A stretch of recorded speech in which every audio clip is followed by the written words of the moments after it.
Hello and welcome to UPSC Hindi. Very good evening to all of you. UP PCS prelims का exam बहुत पास में है। केवल और केवल 20 दिन बचे हुए हैं हमारे इस प्रीलिम्स के एग्जाम के लिए, और अभी भी हम एक ऐसे लूप में फंसे हुए हैं जहां से हम सोर्सेस के लिए परेशान हैं, हम नोट्स के लिए परेशान हो रहे हैं, हम टेस्ट सीरीज के लिए परेशान हो रहे हैं। आपको अभी भी एक डर है, क्या मेरा प्रीलिम्स क्वालिफाई होगा। मैं एक सच्चाई आपके सामने रखना चाहता हूं। अगर आपको एक कड़वी लगे, प्लीज इसे एक्सेप्ट करना। सच्चाई यही है कि आप एक ऐसा सोर्स ढूंढ रहे हो जहां से आपके 150 में से 110 क्वेश्चन सॉल्व हो जाएं डायरेक्ट, और कुछ आपको करना ना पड़े। तो मेरी बात मानो, ऐसे भ्रम में आप मत रहिए। ऐसा कोई भी सोर्स पूरे मार्केट में अवेलेबल नहीं है कि कोई एक बुक आपको दे दे और कह दे जाओ बच्चा बस ये आप पढ़ लो जाके, आपका प्रीलिम्स क्वालिफाई हो जाएगा। राइट? सच बात है या नहीं? आप एक ऐसे सोर्स के जाल में हो या नहीं, ढूंढ रहे हो या नहीं, कमेंट करके बताना। एंड द लास्ट चीज जो मैं आपसे कहना चाहूंगा, और शुरुआत की पहली चीज जो मैं आपसे कहना चाहूंगा, बार बार मैं अब ये चीज नहीं कहूंगा, प्लीज अब एग्जाम के दौरान ये गलतियां आपसे नहीं होनी चाहिए। नंबर 1, अब आप किसी भी तरीके से कोई भी नया टॉपिक इस तरीके से मत पढ़ना शुरू कर देना कि उसके लिए आप सोर्सेस ढूंढने लगो। आपने अगर कोई चीज नहीं पढ़ी है तब आप उसे पढ़ रहे हो, वो बात अलग है, लेकिन आप एक नया सोर्स लेकर उसे पढ़ना शुरू कर दो, बहुत बड़ी गलती होगी, मत करना। द बिगेस्ट मिस्टेक अगर आपने ये करी तो आप अपने प्रीलिम्स एग्जाम से हाथ धो बैठोगे, आप क्वालिफाई नहीं कर पाओगे। ये बात आपको कड़वी लगे, लग जाए, लेकिन यही सच्चाई है। इस समय अगर आपने अपने सोर्सेस को चेंज किया, आप हिस्ट्री के लिए अपने नोट्स पढ़ रहे थे और आपने यूट्यूब पे, क्योंकि इस समय यूट्यूब पे आने वाली है कंटेंट की बाढ़। राइट? देखो, मैं सच बोल रहा हूं कि गलत? इस समय यूट्यूब पे कंटेंट की बाढ़ आएगी कि नहीं आएगी, क्योंकि एग्जाम बहुत पास में है। जब कंटेंट की इस बाढ़ में आप लोगों को बहता हुआ देखोगे तो शायद आप भी बह जाओ। आपको लगे हाँ यार कितना चमकता धमकता वीडियो आया है, अरे हाँ यार कितना प्यारा वीडियो आया है, अरे हाँ यार कितनी रंग बिरंगी थंबनेल के साथ वीडियो आया है। आप भी उस बाढ़ में बह जाओगे। उसमें भी चमक धमक के साथ आपको नोट्स दिखा दिए जाएंगे, आपको लगेगा कि हाँ चलो यही पढ़ लेते हैं। और जो आप अपने सेल्फ नोट्स पढ़ रहे थे, या जो आप इतने लंबे समय तक जिन नोट्स को आप पढ़ रहे थे, आप उन्हें स्किप कर दोगे और नए नोट्स में चले जाओगे। बार बार आपसे कहा जाएगा इनमें से आप 100 सवाल आ जाएंगे, इसी में से 40 सवाल आ जाएंगे, ये वीडियो देख लो इसमें से 150 के 150 सवाल हो जाएंगे, ये वीडियो देख लो इसमें 150 के 500 सवाल हो जाएंगे, ये वीडियो देख लो इसमें 150 में से 200 सवाल हो जाएंगे। कुछ भी बताते रहते हैं। प्लीज मत भटकना, प्लीज। इस समय आपकी सबसे बड़ी गलती होगी स्ट्रेटजी वीडियोस को अभी भी फॉलो करना। आपकी अपनी कोई स्ट्रेटजी होनी चाहिए यार। आप पीसीएस की तैयारी कर रहे हो, आप एसडीएम बनने के बारे में सोच रहे हो, और आप एक एग्जाम के लिए अपनी खुद की स्ट्रेटजी नहीं बना पा रहे हो।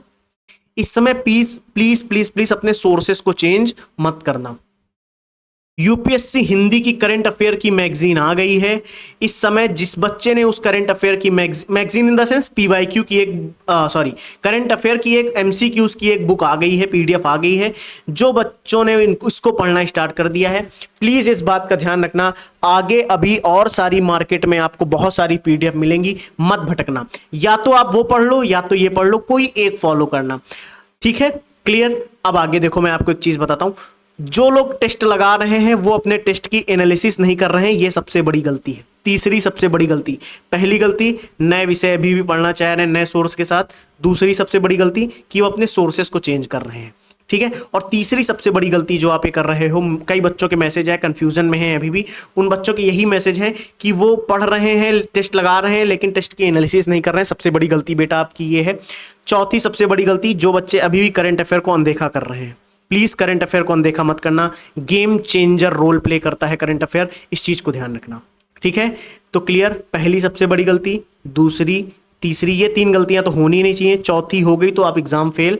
पांचवी, जब एग्जाम इतने करीब है कि केवल और केवल 20 दिन एग्जाम दूर है, इस समय भी अगर आप बिना प्लान के पढ़ाई करते हो, बहुत बड़ी गलती है। बिना प्लान के पढ़ाई नहीं होनी चाहिए इस समय। हर एक चीज स्ट्रेटजी के फॉर्म में होनी चाहिए। हर एक स्टेप आपका स्ट्रेटजी के फॉर्म में ही होना चाहिए।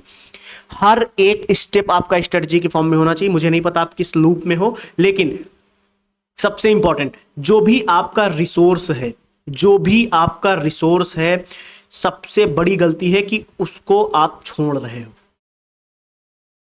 क्लियर? क्लियर? इसीलिए मैंने बोला अपने सोर्स को चेंज मत करना।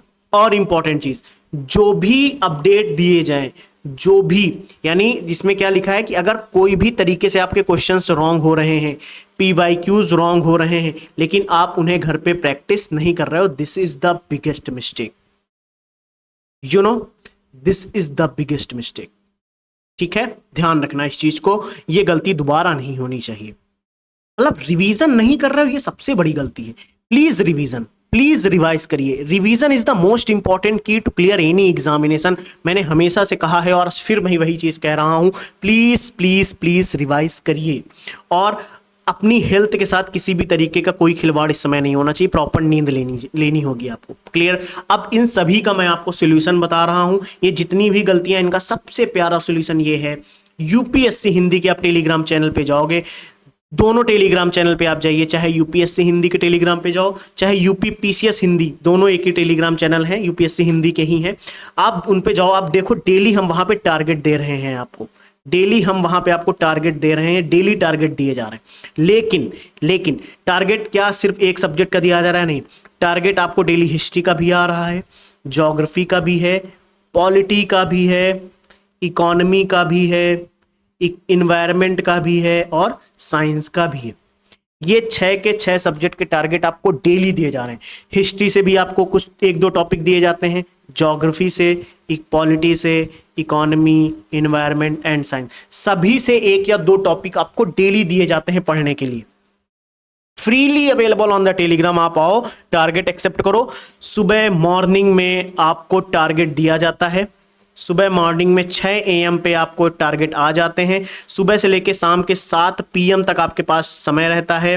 आप उन टारगेट को पढ़ो, रिवाइज करो, याद करो, कैसे भी करो। और शाम को 7 बजे PYQ की क्लास होती है, जो भी आपके टारगेट में ही शामिल रहती है। क्लियर है? सब्जेक्ट वाइज PYQ कराए जा रहे हैं।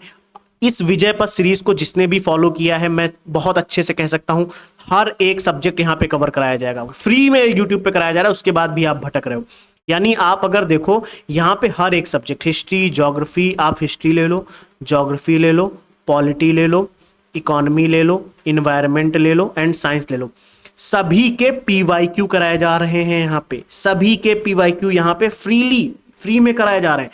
आप हिस्ट्री पे आओ, सारे PYQ आपको मिलेंगे। अब देखो, हिस्ट्री के हो गए हैं, पॉलिटी के हो गए हैं, साइंस के हो गए हैं, सिर्फ और सिर्फ बचे कौन से हैं? ज्योग्राफी, इकोनॉमी एंड इन्वायरमेंट बचा है। कल से वो भी शुरू हो जाएगा ज्योग्राफी। 10 दिन ज्योग्राफी करेंगे, फिर 5-5 दिन इकोनॉमी इन्वायरमेंट करके एग्जाम से पहले सारे PYQ मैं आपके करा दूंगा। उसके साथ जितने PYQ क्लास में हो पाते हैं। उसके बाद देखिए, ज्योग्राफी की PYQ की PDF मैंने आपको दे दी।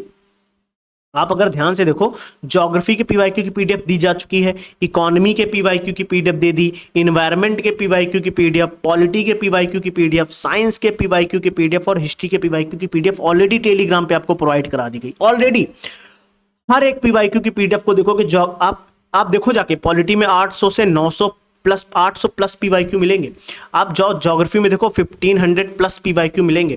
इकोनॉमी में देखे जाके 1000 प्लस PYQs हैं। इन्वायरमेंट में देखिए 800-900 प्लस PYQs आपको ऐसे देखने को मिलेंगे। ना मानिए 800-900 इन्वायरमेंट में, फिर भी आपको 500 प्लस PYQs देखने को मिलेंगे, 500 प्लस PYQs। फिर साइंस की PDF में देखो 1200 प्लस PYQs हैं। हिस्ट्री की जो अभी हम लोग कर रहे हैं, इसमें 1800 प्लस PYQs हैं। क्लियर? PDF दे दी है और डेली इन्हीं PYQs का डिस्कशन होता है, वो भी एक्सप्लेनेशन के साथ। एक्सप्लेनेशन के साथ होता है डिस्कशन, बहुत डीप में। इनको अगर आपने रिवाइज कर लिया तो आप प्रीलिम्स क्वालिफाई करने की स्थिति में आ जाओगे। ये 1 घंटे की डेली क्लास होती है, PDF आपके पास है।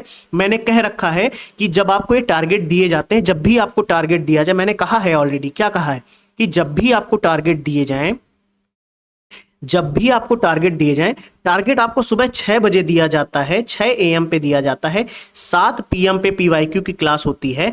आपके पास टारगेट पूरा करने का 10 से 12 घंटे का समय होता है। बहुत से बच्चों का टारगेट 4 से 5 आवर में कंप्लीट हो जाता है। उसके बाद मैंने कह रखा है कि आप अपने अकॉर्डिंग कुछ PYQs लगाइए, आप अपने अकॉर्डिंग रिवीजन करिए, जो आपका अपना शेड्यूल है आप उसके अकॉर्डिंग रिवीजन करिए, है ना। अब एक चीज मैं आपको दिखाता हूं, आप स्टूडेंट से कब एस्पिरेंट बन गए आपको पता ही नहीं लगा। आप स्टूडेंट से कब एस्पिरेंट बन गए आपको पता ही नहीं लगा। मतलब क्या है कि आप सोचो, जब आप 9th क्लास में थे तो 9th क्लास में हम लोगों के स्कूल में सेक्शन होते हैं या नहीं होते? Section A, section B, section C, section D होते हैं या नहीं होते? अब आप मुझको सिर्फ एक कॉमन सेंस से एक चीज बताओ बच्चा, कि जब आप 9th ए में पढ़ते रहे होगे तो यहाँ पे कोई हिस्ट्री का मान लीजिए अलग टीचर था, और मान लीजिए 9th बी में हिस्ट्री का कोई अलग टीचर था, तो जो ये हिस्ट्री पढ़ाता था, मान लीजिए आप 9th ए में थे, ठीक है, तो क्या आपने कभी 9th बी के टीचर के नोट्स देखने का प्रयास किया 9th क्लास में? नहीं किया। क्या आपने कभी सेक्शन डी के नोट्स देखने का प्रयास किया? क्या आपने कभी 10th क्लास के बच्चे के नोट्स देखने के प्रयास किए या नहीं किए? बताइए। जो साइंस का टीचर आपको साइंस पढ़ा देता था, क्या आपने कभी दूसरे स्कूल के नोट्स देखने का प्रयास किया? दूसरे स्कूल के बच्चे के नोट्स देखने का प्रयास किया? नहीं किया। फिर अब क्यों आप जब एक जगह पे पढ़ते हो, मान लीजिए फॉर एग्जाम्पल अगर आप एक जगह पढ़ रहे हो, मान लीजिए फॉर एग्जाम्पल, चलिए मैं आपको बताता हूं, एक सेकंड रुकिए। देखिए यहां पे देखिए, देखो ध्यान से, जब आप किसी भी एक जगह पे पढ़ते हो तो आप सिंपल सा मुझे सिर्फ इतना बताओ, क्या आपने, क्यों आप फिर दूसरी जगह पढ़ने जाते हो? मैं आपसे सिर्फ इतना कहूंगा, मैं सिर्फ आपसे एक चीज कहूंगा, देखो ध्यान से यहां पे, जब आप एक जगह पे पढ़ते हो, जब आप एक जगह पे पढ़ने लगते हो तो आप क्यों दूसरी जगह पे जाते हो पढ़ने के लिए? इस जगह के नोट्स पे क्या आपको भरोसा नहीं? सबसे बड़ी गलती आज के समय में यही है जो मैं आपको समझाना चाह रहा हूं, कि आपको अपने सोर्स पे भरोसा ही नहीं है। आप अपने सोर्स पे बिलीव कर ही नहीं रहे हो, जो कि सबसे बड़ी गलती, सबसे बिगेस्ट मिस्टेक। सो प्लीज मुझे आपको यही समझाना था कि प्लीज अपने सोर्सेस पे भरोसा रखिए, जो भी आपको पढ़ाया जा रहा है उस पे भरोसा करिए। आप जहां से भी पढ़ रहे हो आप उस पे भरोसा रखिए, समझ रहे हैं? आप जहां से भी पढ़ रहे हो आप उस पे भरोसा रखिए प्लीज। जो भी मैं आपको समझाने का प्रयास करूं, आप जहां से भी पढ़ रहे हैं आप उस पे भरोसा रखिए। क्लियर है? क्लियर है? आप जहां से भी पढ़ें उस पे भरोसा रखें। इसीलिए मैंने बोला केवल 20 दिन बचे हैं, आपको डेली टारगेट दिए जा रहे हैं। आइए इन टारगेट के साथ जुड़िए। डेली आपको हर सब्जेक्ट का टारगेट दिया जाएगा। जिसने इतना कर लिया, जिसने कितना, बस इतना आपको डेली टारगेट दिया जाएगा। अगर आपने सिर्फ इतना पूरा कर लिया, आप प्रीलिम्स एग्जाम क्वालिफाई करोगे। You will clear UPPCS prelims 2025, you will clear. लेकिन इसके साथ मैं आपसे यही कहूंगा कि हर दिन आप ये लिख के जाते हो, I will clear, I will clear UPPCS prelims 2025, I will clear UPPCS prelims 2025। आप हर दिन लिख के जाते हो। आज ये लिख के जाना कि सर पूरा भरोसा है मुझे यूपीएससी हिंदी टीम पे, अपने आप पे। लिखना कि आपको अपने आप पे भरोसा है। लिखना आज कमेंट में कि मुझे अपने आप पे भरोसा है, मैं बहुत अच्छे से मेहनत करूंगा। प्लीज मुझे ये बताना आज बहुत जरूरी था, क्योंकि मेरे पास कंटिन्यूसली 33-34 बच्चों के मैसेज आ गए सिर्फ टारगेट देखकर। उन्होंने टारगेट देखे और मेरे पास मैसेज आया, टारगेट के लिए कौन सा सोर्स फॉलो करें? टारगेट के लिए डर लग रहा है सर, पैनिक हो रहा है, इस समय बहुत डर लग रहा है। प्लीज इस समय अगर आप डर रखेंगे, अपनी पढ़ाई को जरा सा भी नजरअंदाज करेंगे तो आप बहुत बड़े लूप में फंस जाएंगे। इस समय डरने की जरूरत नहीं, क्योंकि आपको याद होगा गौरव सर ने भी कहा था, क्या कहा था गौरव सर ने, कि ये समय कंटेंट का नहीं है। इस समय जब आप देखोगे ये जो अंत का समय होता है, ये कंटेंट का नहीं बल्कि कंट्रोल का होता है। आप अपने आप पे कितना नियंत्रण रख पाते हो, कितना अपने आप को नियंत्रित कर पाते हो, भटकाव से कितना अपने आप को रोक पाते हो। क्योंकि आप जल्दी देखोगे यूट्यूब के अंदर, आप एग्जाम पास आएगा, बाढ़ आ जाएगी कंटेंट की, आप उसमें बहते हो या अपने आप को नियंत्रित रखते हो, बस वही एग्जाम पास करेगा जो नियंत्रित रखेगा अपने आप को। ध्यान रखना, एक जगह पे टिके रहना, फॉलो करते रहना, एग्जाम पास हो जाओगे। यू विल क्लियर, ठीक है? You will clear. Please please please, जो आपके लिए संघर्ष कर रहा है, आप अपने लिए संघर्ष कर रहे हो, आपके सपोर्ट के साथ, आपके सपोर्ट के रूप में कुछ लोग खड़े हैं, प्लीज उनके लिए एग्जाम क्लियर करना है, बहुत अच्छे से मेहनत करना है, ठीक है? यू विल क्लियर बच्चा, यू विल क्लियर, ठीक है? चलो ध्यान रखना और इन गलतियों से बचना है आपको। Thank you. और ये बताना जरूरी था इस वजह से, क्योंकि बच्चों के कंटिन्यूसली मैसेज थे, इस वजह से मुझे ये सेशन लाना पड़ा। तब तक के लिए ध्यान रखना, कल से फिर हम लोग पीवाईक्यू की क्लास में मिलने वाले हैं। Thank you, take care, bye bye.